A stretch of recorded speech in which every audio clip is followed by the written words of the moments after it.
جی بہت شکریہ ڈاکٹر نبیہ. سب سے پہلے میں یہاں پہ محکمہ اوقاف اور مزید پنجاب کے حوالے سے بات کروں گا.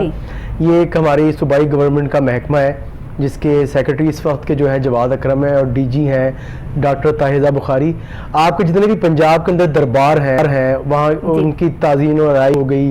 وہاں کے جو دوسرے معاملات ہیں حفاظت پاپوش اور پارکنگ سٹینڈ وغیرہ اس کے تمام معاملات محکمہ اوقاف اور مزید پنجاب دیکھتے ہیں. بالکل صحیح. اس میں آپ یہ دیکھیں کہ ان کی سب سے بڑی جو کاوش یہ تھی محکمہ اوقاف کی کہ جتنے بھی دربار ہیں پنجاب کے اندر وہاں پہ جو حفاظت پاپوش ہے اس کی جو فیس ہے وہ ختم کر دی گئی. اس کے ساتھ وہاں پہ جو اگر آپ کے پاس گاڑی ہے آپ پارک کرتے ہیں وہاں پہ اس کی بھی فیس وصول نہیں کی جا رہی. صحیح. اس میں آپ یہ دیکھیں کہ بڑا اچھا یہ ایک اقدام ہے ڈپارٹمنٹ کی جانب سے. اور میں اگر لاہور کی بات کروں تو سب سے بڑا جو ہمارا دربار ہے اولیاء اکرام حضرت داتا گنج بخش علی حجویری رحمۃ اللہ علیہ کا دربار شریف ہے. یہاں پہ مزار اقدس ہے. تو آپ یہ دیکھیں کہ وہاں پہ روزانہ کی بنیاد پہ لاکھوں افراد یہاں پہ جو زائرین ہیں حاضری دینے کے لیے آتے ہیں. تو آپ جا کے میں دور کی بات نہیں کرتا اگر کسی نے دیکھنا دادا دربار جا کے وہاں کی جو مینجمنٹ ہے ان کو دیکھیں. انتظامیہ کی جانب سے جو زائرین کے لیے اقدامات انتظامات کیے جاتے ہیں وہ دیکھیں. صفائی ستھرائی اتنی خوبصورت وہاں پہ مطلب اس طریقے سے کی جاتی ہے کہ آپ جو وہاں پہ کئی زائرین ایسے آتے ہیں کہ وہاں پہ وہ بیٹھ بھی جاتے ہیں لیٹ بھی جاتے ہیں کہ ان کو وہاں پہ گندگی نہیں ہوتی تو ان کو پتا ہوتا کہ ہم انہیں کپڑوں میں نماز بھی پڑھ لیں گے. تو آپ وہاں پہ دیکھیں جو وضو خانے بنائے گئے ہیں بڑے خوبصورت وضو خانے ہیں.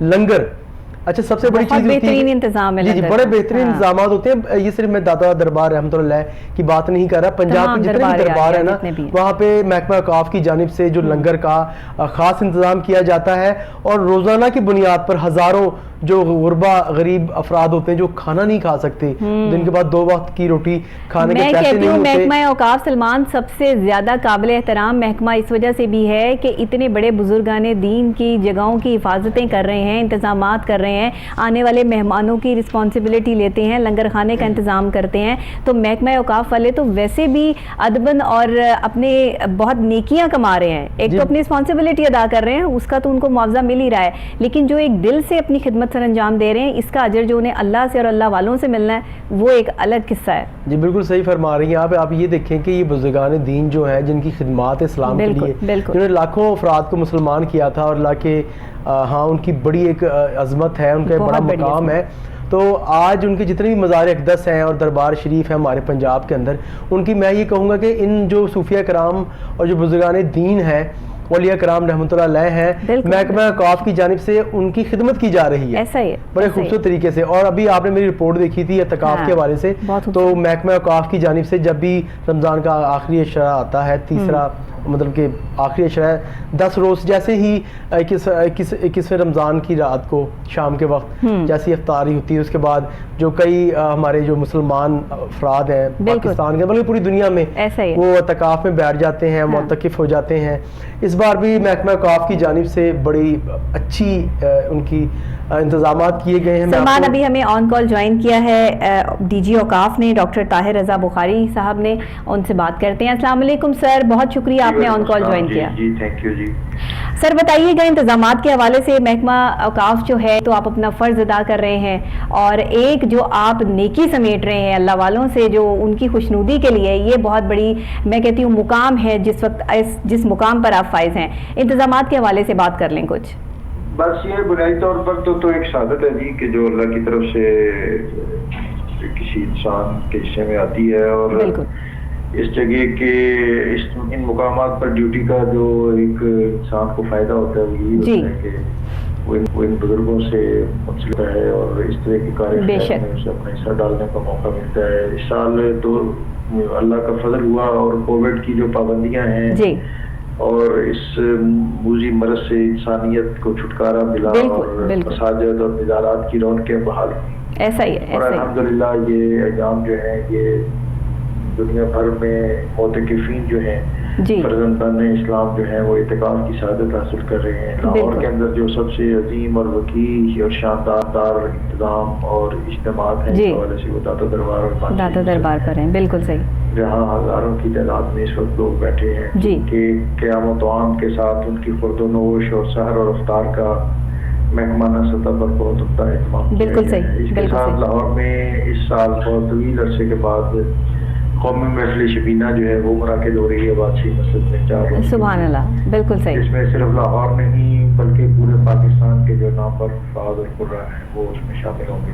صحیح. اور اسی طرح پاک دربار میں اور بادشاہی مسجد میں قیام اللیل کا اہتمام ہوگا. اور سبحان اللہ. تھرو آؤٹ دا منتھ سحر اور افطار یہ بہت اچھے ارینجمنٹس ہوئے ہیں. بالکل صحیح. تراویح کے بہت شاندار انتظامات ہیں. اس میں زائرین اور نمازیوں کی سہولت کے لیے صفائی، سیکیورٹی سمیت جو بھی ایک زائر اور ایک نمازی کی ریکوائرمنٹ ہو سکتی ہے بالکل صحیح کہ وہ پوری یکسوئی کے ساتھ وہاں حاضر ہو اور اس مہینے کی. ڈاکٹر صاحب ایک بات بتائیے گا کہ جس طرح رمضان شریف کا مہینہ شروع ہوتا ہے تو اس کی آمد کے ساتھ ہی زائرین کی تعداد بھی بڑھ جاتی ہے. مساجد کے اندر جو دربار میں ہے وہاں پہ نماز پڑھنے کے لیے آتے ہیں. جو ان کی جو سحر و افطار ہوتا ہے کیا ان کے لیے بھی آپ کی طرف سے بھی انتظامات کیے جاتے ہیں؟ ہاں بتایا ڈاکٹر صاحب نے اپنی گفتگو میں عرض کیا کہ یہ سحر اور افطار کا بطور خاص جو ہماری بڑے مراکز ہیں جیسے دادا دربار ہے اور بادشاہی مسجد میں اس میں بہت اچھا اور شاندار اہتمام ہوتا ہے. بالکل صحیح. بالکل صحیح. اور افطار کا تو ہر جگہ پہ ہوتا ہے اور سحر کا بھی. لیکن یہ جو بڑی جگہ ہیں جیسے دادا دربار ہے، بادشاہی مسجد ہے، پاک وقت بن حضرت بابا فرید کا مزار ہے یا اور بڑے خانقاہیں ہیں تو اس میں یہ انتظام اور اہتمام تو چند ہو جاتا ہے. بالکل صحیح. بالکل صحیح. سر یہ بتائیے گا کہ اس صورتحال میں جب یہ تیسرا عشرہ شروع ہوتا ہے اعتکاف کے لیے لوگ جوگ در جوگ آپ کے پاس آتے ہیں، کبھی ایسا بھی ہوتا ہے کہ اگر کسی کو کہیں جگہ نہیں ملتی ہے وہ وہیں بیٹھنا چاہتا ہے اور وہاں کے لیے جگہ فل ہو جاتی ہے تو اس کو کہیں اور منتقل کر دیا جاتا ہے؟ یہ بھی آپ لوگوں نے سیٹس رکھی ہوتی ہیں یا پھر کچھ اور؟ ایسا نہیں ہوتا. نہ ہمارا دین اس طرح کے کسی خود نمائی اور مسابقت اور اجارہ داری کی اجازت دیتا ہے. پہلے پائیں. اور اللہ کا دین جو ہے اس کی سب سے بڑی جو سگنیفیکینس ہے وہ یہ تو امیر اور غریب کے فرق کو، کالے اور گورے کی تمیز کو ختم کرنے کے لیے آیا ہے. بالکل صحیح. اور ایک ہی صف میں اور ایک غریب کا سب سے بڑا جو استحقاق ڈیولپ ہوتا ہے وہ تو ہوتا ہی مسجد میں ہے. بالکل ایسے کہ وہ پہلی صف میں سب سے پہلے آ کے اگر کوئی وہ بیٹھ گیا ہے تو بڑے سے بڑا رئیس بھی اس کو نہیں اٹھا سکتا. صحیح. تو یہ چیزیں جو ہیں یہ دین کے مزاج کے ہی منافی ہیں. اس لیے اس طرح کا کوئی معاملہ نہیں ہے. لوگ اپنی عقیدت ارادت سے اور نہ کبھی کسی نے کوئی اس طرح کا تقاضا بھی نہیں کیا. صحیح ہے. صحیح ہے. لیکن ایسا ہوتا ہے نا بعض اوقات کے رش بہت زیادہ ہو جاتا ہے اور کچھ لوگ جو ہے وہ رہ جاتے ہیں تو انہیں کہیں اور آپ لوگ جو ہے وہ جگہ دے دیتے ہیں. نہیں وہ دیکھیں یہ میرا ابھی آپ نے جو اسٹیٹسٹکس ہیں آئے ہوں گے مدینہ منورہ میں اب تک 1,40,00,000 زائر رمضان المبارک میں حاضری کی سعادت حاصل کر چکا ہے اور اس وقت 30 لاکھ سے زائد وہاں لوگ زائرین جو ہیں وہ موجود ہیں. یہ جو مقامات ہوتے ہیں یہ مقامات مقدسہ اللہ ان میں وسعت پیدا کر دیتا ہے. آپ دیکھتے ہیں کہ نمازی اندر جائے جا رہے ہیں اور جگہ کم نہیں پڑتی. یہ کوئی روحانی اور دینی اور خدائی انتظام ہوتا ہے. تو یہ چیزیں جو ہیں یہ بعض اوقات انسان کی سمجھ میں 2 اور 2 4 کر کے نہیں آتی.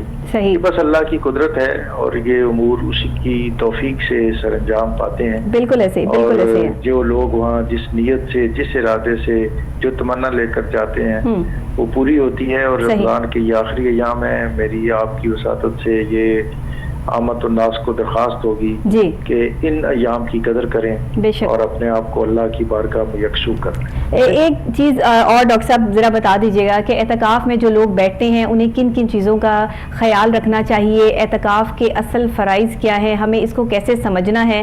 میں چاہوں گی کہ آج آپ سے بات ہو رہی ہے تو ہم اس چیز سے بھی مستفید ہو جائیں. اصل میں اعتکاف تو اب تقریباً آدھا گزر چکا ہے اور جو لوگ بیٹھتے ہیں وہ اس کی اسپرٹ اور اس کی روح سے پوری طرح واقف ہوتے ہیں. جی.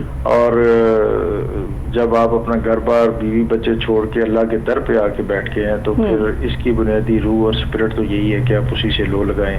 بالکل. اب اگر آپ نے جو اعتکاف کا کیبن ہے وہاں بیٹھ کے بھی سوشل میڈیا ہی سے استفادہ کرنا ہے تو یہ پھر اعتکاف کی روح جو ہے یہ اس کے منافی ہے. ہم وقت ضائع کر رہے ہیں. اصل مقصد تو یہ ہے کہ ہم اللہ سے لو لگائیں اور اپنا کنیکشن ڈیولپ کریں اس کے ساتھ اور اپنی جو باطنی پاکیزگی اور روحانی پالیدگی جو ہے بالکل اس کا اہتمام کریں. قرآن کی تلاوت کریں، نوافل کثرت سے پڑھیں.